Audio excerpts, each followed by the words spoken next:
Admiral Haiyan Wu stood on the bridge of Defense Station Aurora, staring at the tactical display with calm eyes. 3,000 red dots moved toward human space like a swarm of angry insects. Each dot represented a Valkyrie warship, and together they formed the largest invasion fleet the galaxy had seen in 50 years. Haiyan Wu had only 200 ships to stop them. Commander G1 approached from the communications station, her face tight with worry. She carried a datapad that showed evacuation progress from the civilian stations in the sector. Families were being loaded onto transport ships, children crying as they left their homes behind. The Valkyrie had given them 12 hours to surrender or die. 10 hours had already passed. The last transport just cleared the jump point, G1 reported. Her voice stayed steady, but Haiyan Wu noticed her hands gripping the datapad too hard. All civilians are safe. We're alone out here now. Haiyan Wu nodded and turned back to the display. The Valkyrie Supreme Warlord, Dane, had sent a message earlier that day. His scaled face had filled every screen in human space, speaking words meant to break their spirit. The Valkyrie Empire had conquered 17 different species in the past century. They had never lost a war. They had never even lost a major battle. Humanity would be number 18 on their list, Thane promised. Unless Earth surrendered immediately, the Human Council had sent their answer in 3 words. Come and try. Now the Valkyrie were coming. And Haiyan Wu held the key to humanity's response. Protocol Midnight sat locked in the station's central computer, waiting for his command codes. The protocol had been tested in simulations 1,000 times, but never in real combat. Nobody knew exactly what would happen when they activated it. The scientists promised it would work. The politicians hoped it would work. Haiyan Wu needed it to work. Signal from the Valkyrie flagship. The communications officer called out. They're demanding we power down all weapons and prepare for boarding. Ignore it, Haiyan Wu said quietly. He moved to his command chair and sat down, fingers moving across the control panel. G1, confirm all ships are in position. G1 checked her displays and nodded. All vessels report ready. Crews are at battle stations. They're waiting for your order, sir. The Valkyrie fleet crossed into the terminus sector with weapons hot and shields raised. Their formation looked like a hammer designed to crush anything in its path. Thane's flagship led from the center, a massive dreadnought twice the size of any human ship. The Valkyrie had every reason to feel confident. By every logical calculation, they had already won this battle. Haiyan Wu entered the first sequence of activation codes. Green lights appeared on his console as the system began waking up. Deep in the station's core, equipment salvaged from a dead civilization started drawing power. The architects had vanished from the galaxy 3 million years ago, leaving behind ruins and technology that humanity barely understood. One of those pieces of technology was about to be used for the first time. Admiral, the Valkyrie Vanguard is entering firing range, G1 announced. 500 ships advancing ahead of the main fleet. Let them come closer, Haiyan Wu said. He entered the second sequence of codes. The station hummed with energy that made the lights flicker. Several crew members looked around nervously, but nobody spoke. They trusted their admiral. The Valkyrie Vanguard opened fire at maximum range, testing human defenses with long-range weapons. Energy beams and missiles crossed the empty space between the fleets. Human ships scattered and returned fire, but everyone knew it was just a show. The real battle would begin when the main Valkyrie fleet arrived. Haiyan Wu watched the tactical display and waited. The moment had to be perfect. The Valkyrie Vanguard pushed forward, growing bolder as they met little resistance. They thought the humans were weak, running scared. They had no idea what was about to happen. Now, Haiyan Wu said, and entered the final code. The effect was immediate and impossible. 1 moment, 500 Valkyrie warships filled the tactical display. The next moment, empty space existed where those ships had been. No explosions lit up the darkness. No debris scattered across the sector. No energy signatures registered on any sensor. The ships simply stopped existing, as if they had never been there at all. On the bridge of Defense Station Aurora, absolute silence fell. Even G1, who had read all the reports about Protocol Midnight, stared at the empty space with wide eyes. The human crews in the sector watched their displays and struggled to believe what they saw. The Valkyrie main fleet stopped advancing. Haiyan Wu imagined the chaos on Thane's bridge, officers shouting and sensors screaming errors. The Supreme Warlord broadcast on all frequencies, his scaled face now showing confusion instead of confidence. "What did you do?" Thane demanded. "Where are my ships? What weapon is this?" Haiyan Wu did not answer. He simply watched as Thane, in his rage and disbelief, ordered the rest of the fleet forward. The Valkyrie came in waves, determined to crush humanity through sheer numbers. Protocol Midnight activated again and again, each pulse erasing clusters of ships from reality. 10 ships vanished, then 50, then hundreds at a time. G-1 counted them off with a hollow voice. 1,000 gone. 1,500. 2,000. The numbers climbed until they stopped meaning anything. The Valkyrie kept coming and kept disappearing, pulled out of existence by technology older than their entire civilization. 6 hours after the battle began, the tactical display showed empty space. 3,000 Valkyrie warships had entered the Terminus sector. 0 remained. Thane's final transmission echoed through the communication channels. A scream of disbelief that cut off mid-sound as his flagship joined the others in non-existence. Haiyan Wu sat in his command chair and felt suddenly very tired. Around him, the bridge crew remained silent. Nobody celebrated. Nobody cheered. They had won the most complete victory in military history, and all they felt was a deep unease about what they had become. "Log the battle results," Haiyan Wu finally said, "and send a message to Earth. Tell them Protocol Midnight works exactly as designed." He paused, looking at the empty space where an entire fleet used to be. "Tell them God help us all." 16 cycles had passed since the Valkyrie disappeared, and the galaxy still talked about it in whispers. Dayun worked late in her laboratory on Diplomatic Station Harmony, studying data that made her stomach twist with worry. Beside her, Taeyang ran another simulation on the holographic display, and the results came back the same as always. "It's confirmed again," Taeyang said quietly, adjusting his glasses. The Valkyrie ships weren't destroyed. They were removed from space-time itself. It's like they were cut out of reality with scissors. Dayun saved the data and looked at the simulation showing what happened in the Terminus sector. The architect technology that humanity had discovered created a field that simply erased matter from existence. No conversion to energy, no scattered atoms, just complete removal from the universe. The implications terrified her. "We need to tell the Council," Dayun said. "They need to understand what Protocol Midnight actually does. This isn't a weapon. It's something far worse."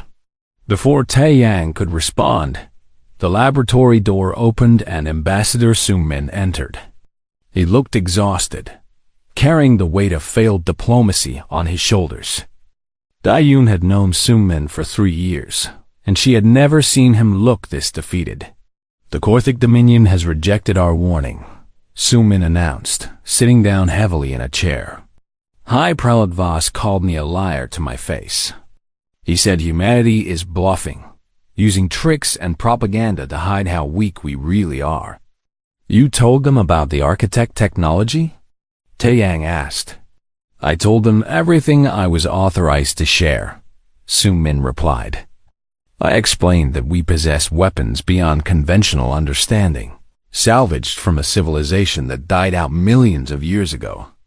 I warned them that challenging humanity would lead to the same fate as the Valkyrie. He shook his head bitterly. Voss laughed at me. Dayun felt her chest tighten with dread.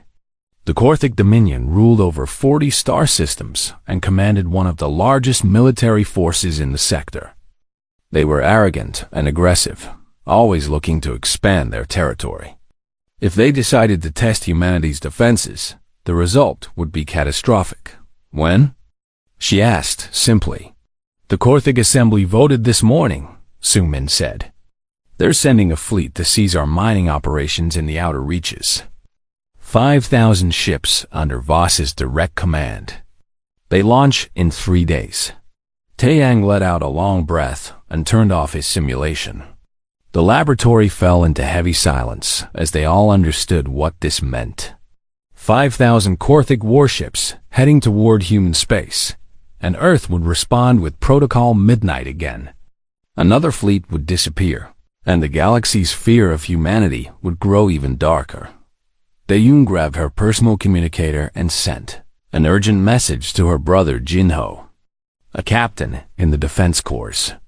She typed quickly, attaching all her research data about the architect technology. Jinho needed to understand what he might be ordered to do. He needed to know the truth. Her communicator chimed with a reply faster than she expected. Jinho's message was brief and cold. I know. I have the activation codes. No, Dayun whispered, staring at the screen. A brother, who used to build model ships with her when they were children, now held the power to erase thousands of living beings from existence. The weight of it must be crushing him. Sung-min stood and walked to the window, overlooking the diplomatic station's main hangar.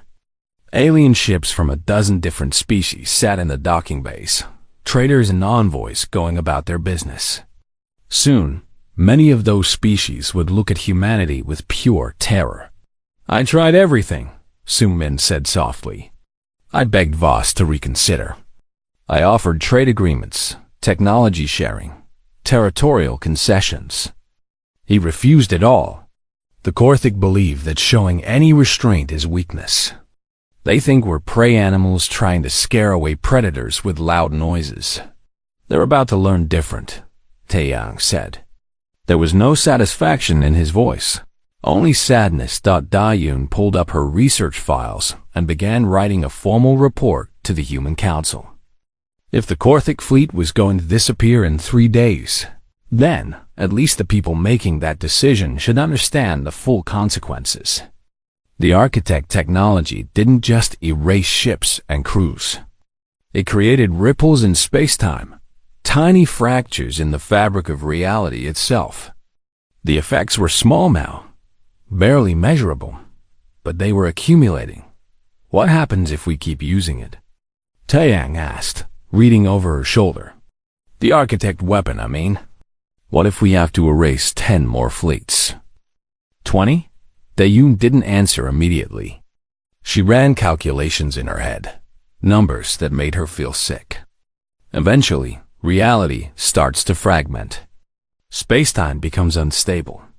The architects disappeared for a reason, and I'm starting to think they were caught in their own technology side effects. Then we need to find another way, Sung-min said firmly. We need to make the galaxy understand that we're not a threat without having to erase anyone else. How? Dayun asked. The Valkyrie challenged us and vanished. Now the Korthic are doing the same thing. How do we break this cycle? Nobody had an answer. The three of them stood in the laboratory, surrounded by data about weapons that should never have been found, let alone used. Somewhere in space, 5,000 Korthic warships were preparing to launch. In 3 days, they would cross into human territory with weapons charged and shields raised. High Prelate Voss would be commanding them personally, absolutely certain of his victory. Dayun's communicator chimed again. This time, it was a message from Jinho with just 4 words. I wish I could refuse. She understood completely. Jinho was a soldier following orders, bound by duty and oath to protect humanity. If the Korthic attacked, He would activate Protocol Midnight because that was his job. The moral weight of erasing 5,000 ships and their crews would fall on him, and he would carry it for the rest of his life. There has to be another way, Dayun said again, but the words sounded hollow even to her. The Korthik were coming, and humanity's response was already decided. Soon-Min checked his own communicator and sighed. The Council wants me back on Earth for an emergency session. They're going to ask me to make one final attempt at diplomacy with the Korthik. Will you? Taeyang asked. Of course, Seung-min replied. I'll keep trying until the moment the shooting starts. That's what ambassadors do. He headed for the door, then paused and looked back at Dayun and Taeyang. Keep researching the architect technology. Find its weaknesses, its limitations, anything that might help us understand it better. Because I have a terrible feeling we're going to need that knowledge soon. After Seung-min left, Dayun and Taeyang returned to their work in silence. The simulations ran over and over, showing the same results. The architect weapon worked perfectly, which was precisely the problem. It gave humanity the power to erase any threat without risk, and that kind of power changed people. It changed civilizations. 3 days later, the Korthik fleet entered human space. Dayun watched the news broadcast from her laboratory, holding her breath. Jinho's face appeared briefly on the screen, standing at his command post. His eyes looked hollow. The broadcast cut to static, and when it returned, the reporter's voice shook as they announced that the Korthik fleet had vanished without a trace. 5,000 warships gone. High Prelate Voss gone. All of it simply erased from existence. Dayun closed her eyes and thought about the architects. That ancient civilization that built weapons capable of removing things from reality itself. She wondered if they had felt this same sick horror when they first used their technology. She wondered if they had known they were starting down a path that would eventually lead to their own disappearance. Outside her laboratory window, alien ships began quietly leaving the diplomatic station. The word was spreading fast. Humanity had made another Challenger disappear. Captain Jae-Seung commanded the frigate Observer from a position far outside the combat zone. His orders were simple and grim. Document everything that happened when the Korthik fleet met humanity's defense. The brass wanted a complete record this time. Footage that could be studied and analyzed for years to come. Lieutenant Yoonji sat at the communication station, her fingers dancing across controls as she monitored every frequency. The Korthik had been broadcasting constantly since entering human space, their messages full of threats and demands. High Prelate Voss himself had sent 3 separate ultimatums, each one more aggressive than the last. They're really not taking this seriously, Yoonji said, shaking her head. Voss keeps talking like he's already won. He's calling us cowards and animals. He doesn't know, Jae-Seung replied quietly. He thinks the Volcari story is propaganda. He's about to learn it's real. The Korthik fleet advanced in a formation that looked beautiful and deadly. 5,000 warships moved together like a school of fish, their hulls gleaming in the light of distant stars. Voss commanded from his flagship at the center, a vessel so large it had its own gravitational field. The Korthik had brought enough firepower to level entire planets. Jae-Sung's sensor officer called out readings as the fleets moved closer. Human defense ships had taken position near the outer reaches mining stations, but everyone knew they were just for show. The real defense waited in computer systems, ready to activate on command. Sir, I'm picking up strange readings from the Korthik flagship, Eunji reported. Their sensors are going crazy. They're detecting the same energy signature that appeared right before the Volcari disappeared. They know something's wrong, Jae-Seung said. He watched his tactical display with grim fascination. But they're not retreating. Voss is too proud. The communications channel suddenly filled with frantic Korthik voices. Their sensor operators were screaming warnings, detecting energy levels that shouldn't exist. Voss's voice cut through the chaos, ordering his fleet to maintain formation and charge weapons. He refused to believe humanity could actually threaten his armada. Then the erasure began. And Jae-sung witnessed something that would haunt him forever. The Korthik fleet didn't disappear all at once like the Volcari had. This time, humanity had refined the architect technology. The erasures happened in precise synchronized pulses. Entire wings of warships vanished simultaneously, hundreds of vessels cut from reality in perfect coordination. It looked almost choreographed, like a dance of deletion. Voss's final transmission echoed across every frequency. His voice had lost all its arrogance, replaced by pure disbelief and terror. "This isn't possible," he said. "This can't be real. This can't be." The transmission ended mid-word as the flagship vanished. One moment, a massive dreadnought filled the center of the formation. The next moment, empty space. No flash of light, no dramatic explosion. Just nothing where something used to be. Jae-sung's bridge fell into absolute silence. Even the background hum of the ship's systems seemed too loud. The crew stared at their displays, watching as the last few Korthik ships winked out of existence. The entire process took less than 15 minutes from start to finish. "Captain," Yunji said, her voice barely a whisper, "I'm checking our historical databases. There's no record of the Korthik fleet launching. No departure logs, no filed flight plans, no communications leading up to their arrival. What are you saying?" Jae-sung asked, though he already knew the answer. "I'm saying it's like they never left Korthik space at all," Eunji replied, her hands shaking as she pulled up data. "The 5,000 ships and their crews, they're just gone. Not destroyed. Gone. Our computers don't remember them existing in the first place." Jae-sung felt ice spread through his chest.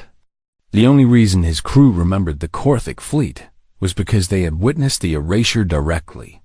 Everyone else in the galaxy, anyone who hadn't been watching when it happened, would have no memory of those ships ever launching. It was as if reality had been rewritten to exclude them. "Sir, we're receiving orders to return to base," the navigation officer reported. "Earth wants a full debrief." During the long journey back to human space, Jae-sung wrote his report 3 times and deleted it twice. How did you explain witnessing 5,000 ships and their crews being erased from existence? How did you put into words the sick feeling of watching reality itself being edited like a document? On Earth, Chief Historian Young-suk received Jae-sung's report and immediately requested an emergency session with the Human Council. She had been studying the architects for 7 years, ever since humanity first discovered their ruins on a dead world at the edge of known space.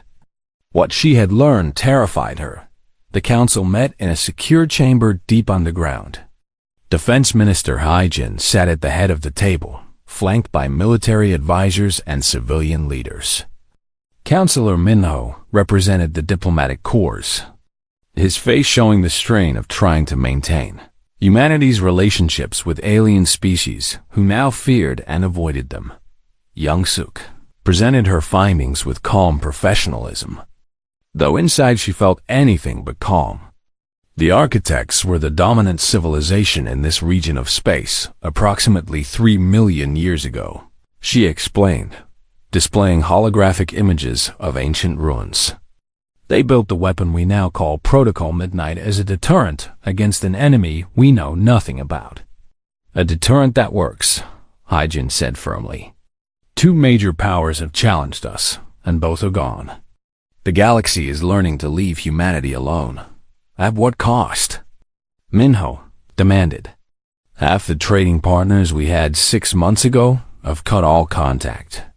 3 species have filed formal protests with the Galactic Council, calling us a threat to all life. We're becoming isolated. Better isolated than conquered, Haijin shot back. The galaxy saw us as weak, as prey, Now they know better. Young-suk cleared her throat, drawing attention back to her presentation. There's something else you need to know. The architects themselves vanished mysteriously. One day, they controlled dozens of star systems. The next, they were simply gone. No survivors, no records of what happened to them. The council chamber fell quiet. Young-suk continued, her voice steady despite her fear. I believe the architects were caught in their own technology side effects. The weapon they built to protect themselves eventually destroyed them, possibly by accident, possibly through overuse. We may be following the exact same path. You're saying Protocol Midnight could turn on us? One of the counselors asked. I'm saying we don't fully understand it, Young-suk replied. We're using technology from a dead civilization without knowing why that civilization died. That should concern us deeply. Haijin stood and paced the chamber. What choice do we have? If we mothball the weapon, if we let the galaxy know we've disarmed, how long before the challenges start again? How long before some empire decides to test our defenses? Nobody had a good answer. The debate continued for hours, going in circles. Some counselors argued for continuing to use Protocol Midnight as a deterrent. Others pushed for finding alternatives, for trying to build relationships based on something other than fear. Meanwhile, across the galaxy, species that had once considered humanity insignificant now watched human movements with intense wariness. Ships changed course to avoid human patrols. Trade routes shifted to bypass human space. Diplomatic channels went quiet. Back on the Observer, Jin Sang sat in his quarters and thought about the Korthik crews who had vanished. They had families, friends, lives beyond their military service. Now they simply didn't exist, and only a handful of people in the entire universe remembered them. The weight of that knowledge pressed down on him like gravity. Eun-ji knocked on his door, carrying 2 cups of coffee. She sat down without asking and handed him one. Can't sleep either? She asked. Every time I close my eyes, I see it happening, Jae-seung admitted. The ship's just disappearing. Reality being rewritten. Do you think we're the bad guys now? Yoon-ji asked quietly. Jae-seung took a long drink of coffee before answering. I think we're survivors using weapons we don't understand against threats we can't defeat any other way. Whether that makes us bad or just desperate, I honestly don't know. Outside the Observer's window, stars burned in the darkness, indifferent to the struggles of civilizations. Somewhere in that vast emptiness, more species watched humanity with fear and wondered who would be next to challenge mankind and disappear. 2 years had passed since the Korthik Dominion vanished, and trade emissary Su Jin found herself sitting alone in yet another empty conference room. She had traveled to the Barrent Station, hoping to negotiate a new trade agreement with the Metharian Commerce Guild.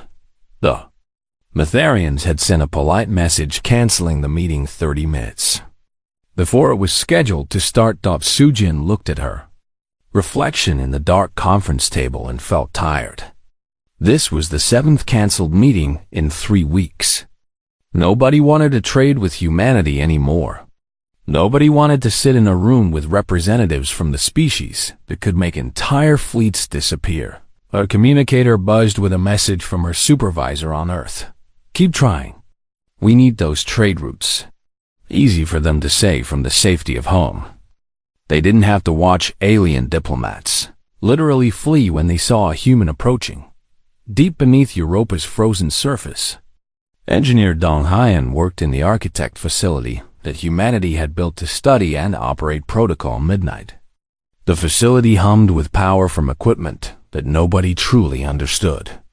Dong Hyan ran his daily diagnostics and noticed something that made his blood run cold. Dr. Baora, he called out to his supervisor. You need to see this. Dr. Baora approached his workstation, adjusting her protective gear. She had been studying the architect technology longer than anyone else in the facility. The equipment frightened her, but she hid it well. What did you find? Dong Haiyan pulled up a holographic display showing microscopic readings of space-time around the facility. Look at these measurements.